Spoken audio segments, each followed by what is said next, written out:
Allah hancurkan ya Allah bangsa ini yang ada di bumi. Baik. Inna min Sulaiman wa inna bismillahirrahmanirrahim. Ala ta'lu alayya wa tuni. Teman-teman, reaksi luar biasa. Allahu Akbar. Reaksi luar biasa ya, teman-teman. Innahu Berdua. wa innahu bismillahirrahmanirrahim. Ala ta'lu alayya wa tuni muslimin. Bismillah. Allahu Akbar. Alif Lam Mim. Alif Lam Mim. Alif Lam Mim. Zalikal kitabu la raiba fihi hudan lil muttaqin alladzina yu'minuna bil ghaibi wa yuqimuna. Maka Allah akan menghukum kalian semua. Sekuat apapun kalian tidak akan bisa melawan ayat-ayat dari Allah. Kalian sudah melanggar perjanjian kalian terhadap Nabi Sulaiman. Maka tunduklah kalian, bertobat kalian kepada Allah. Ya, saya dakwah kalian bertobat kalian kepada Allah. Maka keluar kalian dari tubuh saudara saya ini, ya, jangan kalian ganggu mereka. Saya perintahkan kalian, jika kalian masih bersarang di tubuhnya, saya bermohon kepada Allah dengan tulus, jadikan seluruh darahnya ya Allah untuk mengazab bangsa jin yang berbohong ini ya Allah. Jika dia berbohong ya Allah, azablah dia ya Allah, bakar mereka ya Allah, dan bunuh mereka ya Allah. Mau kamu mati? Bukan Allah yang mati, malaikat Allah yang akan membunuh kalian. Sholat kamu kepada Allah. Dan kontak, jangan kalian tidak kuat, kalian lemah. Saya akan siksa kalian, saya tulis tubuh kalian ke bumi semuanya. Ya Allah, ya Allah, kita tubuh dia semua ya Allah, kita tubuh ya Allah, kita tubuh ya Allah. La ilaha illa anta subhanaka inni kuntu minaz zalimin. Bismillahi Allahu Akbar. Ikat tubuhnya ke Allah. Kamu mau keluar, Aswadin? Kamu mau keluar sebelum saya hancurkan, sebelum saya bakarkan, sebelum saya azab kalian? Aswadin, mau keluar? Mau keluar dari tubuhnya? Dia mau bertobat kepada Allah dan seorang muslim. Assalamualaikum. Assalamualaikum. Assalamualaikum. Kamu bisa jawab pada aku. Saya Ini masih dia adalah saudara saya. Saya ingin mengenal dia. Kenapa kamu ada di tubuhnya? Ya, Mama. Sudah. Sudah. Sudah. Ada. Saya lagi apa saya? Sudah. Bismillahirrahmanirrahim. Bismillahirrahmanirrahim. Bismillahirrahmanirrahim. Allahu Akbar.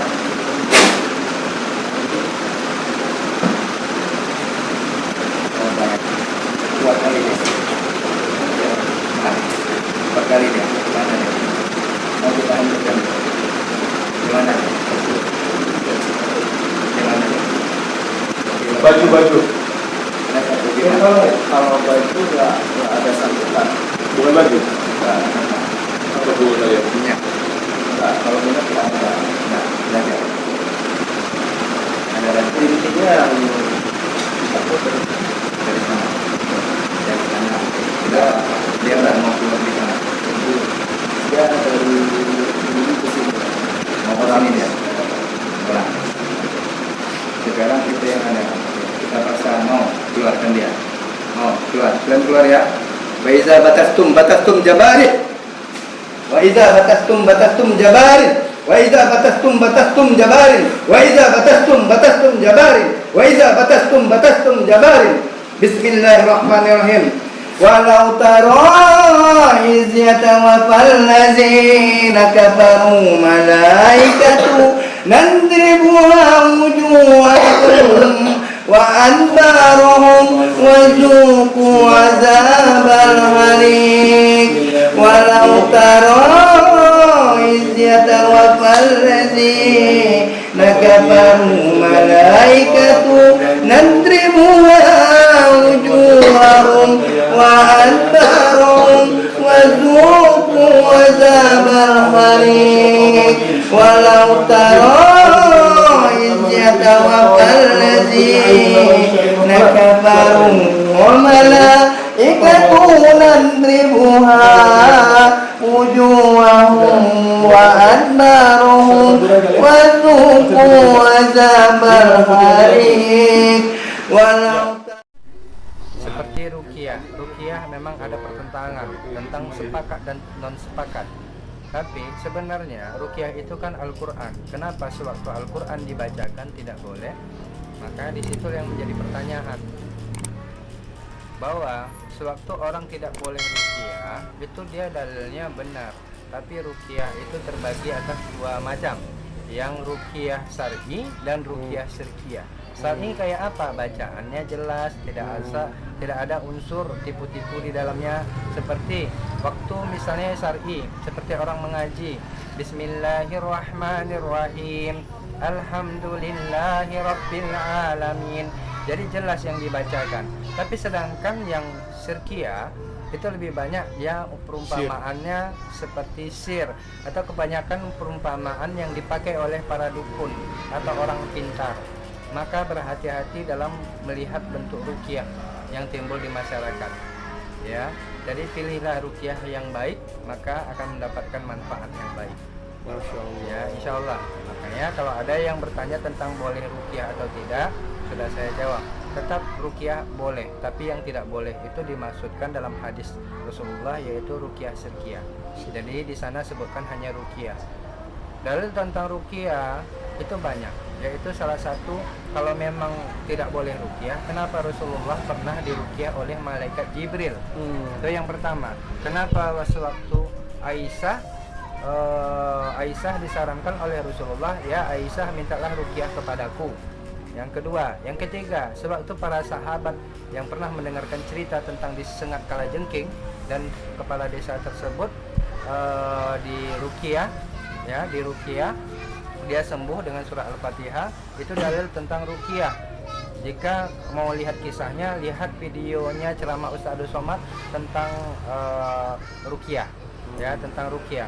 Itu kisah tentang sahabat yang meruqyah kepala desa dengan bacaan Al-Fatihah. Nah, lalu sahabat tersebut pulang berjumpa Rasulullah membawa 30 ekor kambing sebagai upah. 30 ekor? 30 ekor kambing. Kalau mengikutin upah ruqyah, sebenarnya kalau diikutin mahal. Ya, mahal. 30 ekor kambing dalilnya. Dalilnya 30 ekor kambing.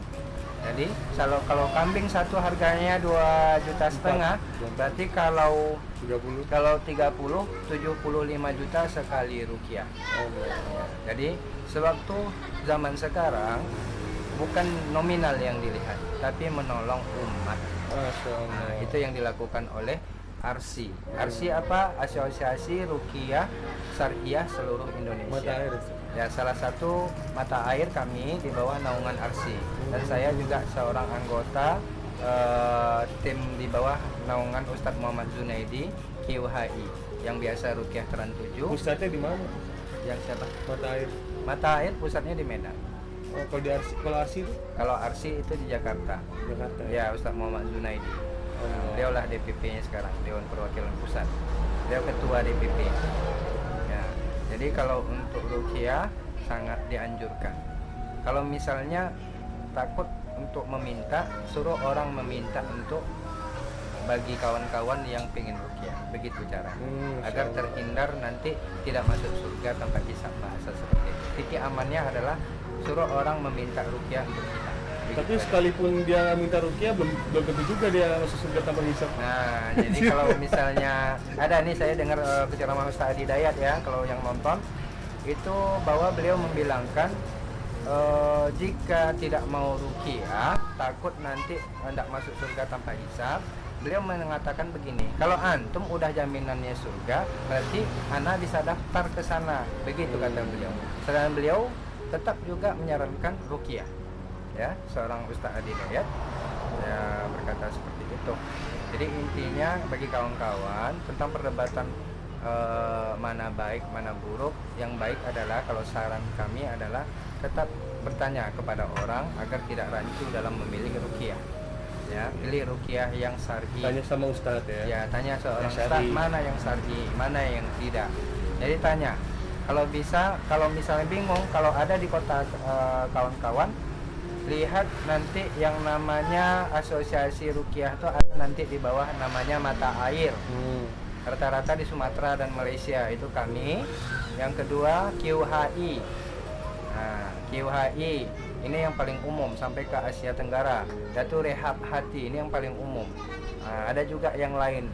Jadi tanya di bawah naungan Arsina kumpulan tersebut. Kalau di bawah naungan Arsi, insya Allah itu tim-tim amanah lah semuanya. Insya Allah. Jadi kita sekalian ngebekam ya teman-teman, ngebekam sekalian kita ruqyah dengan izin Allah bersama Ustadz Jauhari teman-teman. Praktisi ruqyah di Pekanbaru ya teman-teman. Bila mana teman-teman ada yang ingin mata air ya, dari tim ruqyah mata air teman-teman. Bila mana teman-teman ingin meruqyah atau ingin melakukan bekam atau terapi-terapi lainnya, teman-teman bisa langsung aja, nanti saya kasih kontaknya ya, di Pekanbaru nih, khusus di Pekanbaru Riau. Ini spesialis bekam. Karena saudara saya teman-teman, namanya Bang Herman Pelangi, beliau itu dari malam ya sampai ketemu malam nggak bisa tidur, bawaannya tuh gelisah terus, jadi payah mau ngapa-ngapain. Jadi dengan izin Allah ya udah kita langsung terapi dengan bekam ya, insyaallah. Oke teman-teman, jangan lupa subscribe, like, comment, dan share. Assalamualaikum warahmatullahi wabarakatuh.